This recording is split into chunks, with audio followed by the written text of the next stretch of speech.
ہے۔ واللہ عزیز، اور اللہ زبردست غالب ہے، حکیم حکمت والا ہے۔ یہ تو اس رکوع کا لفظی ترجمہ۔ اور یہ سورہ بقرہ کے اب جو رکوع شروع ہو رہے ہیں نا، آگے پھر سورہ نساء آئے گی، اور اس کے بعد سورہ نساء، پھر سورہ مائدہ، اس کے بعد سورہ آل عمران، پھر سورہ مائدہ، پھر سورہ نساء۔ یہ بہت امپورٹنٹ صورتیں ہیں، اور ان تمام صورتوں کے مضامین میں احکامات بہت زیادہ ہیں۔ تو سورہ بقرہ کے بھی ان رکوع سے جو ہے نا احکامات کا سلسلہ شروع ہوتا ہے، بلکہ اس سے پہلے والے رکوع سے شروع ہو گیا۔ اس سے پہلے والے رکوع میں اللہ تعالیٰ نے جو نکاح کے احکام کچھ بیان کیے تھے کہ مسلمان مرد اور عورت کا کس سے نکاح جائز ہے، کس سے جائز نہیں ہے۔ اب یہاں پر نکاح ہی سے متعلق کچھ مزید احکام بیان ہو رہے ہیں۔ تو وَيَسْأَلُونَكَ عَنِ الْمَحِيضِ، اب میں یہاں سے انشاءاللہ اس کی تفسیر بیان کرتا ہوں۔ حالت حیض میں خواتین سے متعلق بہت ساری بے اعتدالیاں دنیا کے ہر مذہب میں رہی ہیں۔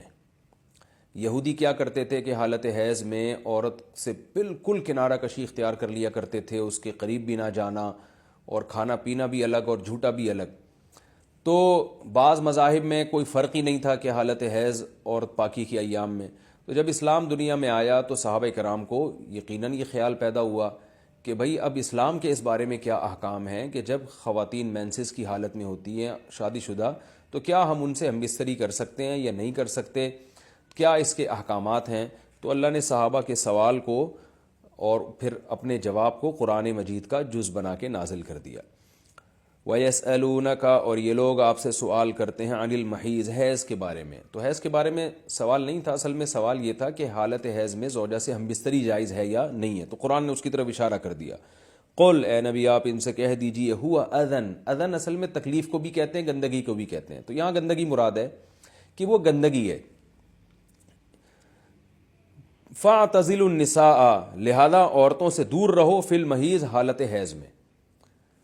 وَلَا تَقْرَبُوهُنَّ، اور ان کے قریب مت جاؤ، حَتَّى يَطْهُرْنَ، جب تک کہ یہ پاک نہ ہو جائیں۔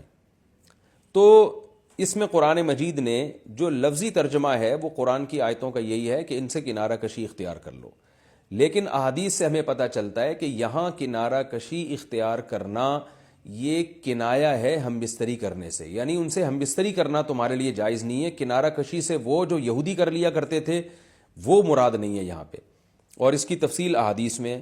تو قرآن نے چونکہ صاف لفظوں میں جماع کا ہم بستری کا ذکر نہیں کیا، تو صرف کنایوں سے کام لیا ہے قرآن مجید نے۔ فَاعْتَزِلُوا النِّسَاءَ، ان سے اعتزال کرو، یعنی دور رہو ان سے۔ دور رہنے کا مطلب صرف دور رہنے سے یہ مراد ہے، صحیح حدیث ہے، نبی صلی اللہ علیہ وسلم نے فرمایا، اصنعوا کل شیء الا النکاح، حالت حیض میں اپنی زوجہ کے پاس تم جا سکتے ہو، سب کچھ کر سکتے ہو سوائے جماع کے۔ تو انٹرکورس جو اسے کہا جاتا ہے وہ حلال نہیں ہے۔ تو باقی نبی صلی اللہ علیہ وسلم نے فرمایا کہ ایسے کنارہ کشی کہ بالکل اس کا جھوٹا نہ پیو اور بالکل دور ہو جانا، اس کی اسلام میں اجازت نہیں ہے، اور نہ بستر الگ کرنے کی ضرورت ہے۔ تو یہ سارے قرآن کے کنائے ہیں۔ کنایہ کا مطلب ہوتا ہے کہ آپ صرف اشاروں میں بات کر رہے ہیں، صراحتاً بات نہیں کر رہے۔ تو میں اس میں نقطے کی بات بھی بتاؤں گا کنایہ کیوں ہے، کہ فَاعْتَزِلُوا النِّسَاءَ فِي الْمَحِيضِ، عورتوں سے حالت حیض میں دور رہو، وَلَا تَقْرَبُوهُنَّ، ان کے قریب مت جاؤ۔ تو یہ قریب جانا بھی اصل میں جماع اور ہم بستری سے کنایہ ہے، یعنی اشارہ ہے ہم بستری مت کرو۔ تو جماع کا صراحتاً ذکر نہیں کیا جا رہا، تو مراد وہی ہے، کنایے میں بات کی جا رہی ہے۔ ایک جگہ قرآن میں آتا ہے لا تقربوا الزنا، زنا کے قریب مت جاؤ۔ تو ممکن ہے کسی کو اشکال ہو کہ وہاں تو ہم یہ کہتے ہیں کہ زنا کے قریب بھی مت جاؤ، تو وہاں قریب نہ جانے سے ہم حقیقی معنی مراد لیتے ہیں کہ بھئی زنا ایسا کام کرنا جو زنا یعنی زنا تک لے کر جاتا ہے وہ بھی تمہارے لیے حرام ہے۔ تو وہاں تو یہ ترجمہ کرتے ہیں، تو یہاں بھی وہی ترجمہ ہونا چاہیے، ولا تقربوہن، ان عورتوں کے قریب بھی مت جاؤ۔ یا مطلب کیا ہے کہ اس گھر میں بھی نہ رہو، اس کمرے میں بھی نہ رہو جہاں تمہاری جو بیوی رہتی ہے جو مینسز کی حالت میں ہے۔ تو یاد رکھیں وہاں چونکہ زنا کا لفظ اللہ نے صراحتاً ذکر کر دیا، کنایا کی اب ضرورت نہیں ہے، لہذا وہاں لا تقربو کا مطلب لا تقربو ہی ہے، یعنی قریب مت جاؤ۔ تو زنا کے قریب مت جاؤ یہ کنایا نہیں ہے، اس کا مطلب صاف کہ زنا تو دور کی بات ہے، کوئی ایسا کام بھی نہیں کرنا جو زنا کے قریب لے کے جاتا ہے۔ لیکن یہاں اللہ نے ہم بستری کے لفظ کا صراحتاً ذکر نہیں کیا، لہذا جہاں ذکر نہیں ہوتا تو وہاں اشارتاً ذکر کیا جاتا ہے، اور اشارتاً جب ذکر کیا ہے تو یہاں لا تقربوہن، یہ قرب سے خاص قسم کا قرب مراد ہے، اس سے مطلق قرب مراد نہیں ہے کہ کسی کے بھی قریب چلے جائے.